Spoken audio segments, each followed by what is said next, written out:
Hi guys, ഞാനൊന്ന് ചോദിക്കട്ടെ, എന്താണ് ശരിക്കും എൻ്റെ പ്രോബ്ലം എന്ന് ചിന്തിച്ച് നിങ്ങൾ ഫ്രസ്ട്രേറ്റഡ് ആവാറുണ്ടോ? നീ ഒരിക്കലും ലേസി അല്ല, നീ വീക്കായിട്ടുള്ള ഒരാളുമല്ല, നിനക്ക് മോട്ടിവേഷൻ്റെ കുറവുമല്ല. നിൻ്റെ റിയൽ പ്രോബ്ലം ഒന്ന് മാത്രമാണ്, നിനക്ക് ക്ലാരിറ്റി ഇല്ല എന്നുള്ളതാണത്. ക്ലാരിറ്റി ഇല്ലാത്തപ്പോൾ മോട്ടിവേഷൻ യൂസ്ലെസ് ആണ്. ജിമ്മിന് പോകാൻ മോട്ടിവേഷൻ കിട്ടും അല്ലേ, പക്ഷേ 2 ദിവസം കൊണ്ട് അത്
People with clarity don't need daily motivation videos. They need time and silence.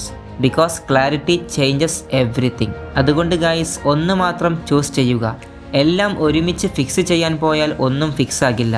നമ്മുടെ ഡയറക്ഷൻ, ആ ഡയറക്ഷനിലേക്കുള്ള ക്ലാരിറ്റി നമുക്ക് ഒരിക്കൽ വന്നു കഴിഞ്ഞാൽ ലൈഫ് സൈലൻ്റ് ആകും, സംസാരം കുറയും, കമ്പയറിങ് ഇല്ലാതാവും, ലക്ഷ്യത്തിലേക്ക് നാം ഫോക്കസ്ഡ് ആവും. ഇത് കാണുമ്പോൾ തന്നെ ആളുകൾ നമ്മളോട് ചോദിക്കും, നീ മാറിയല്ലോ.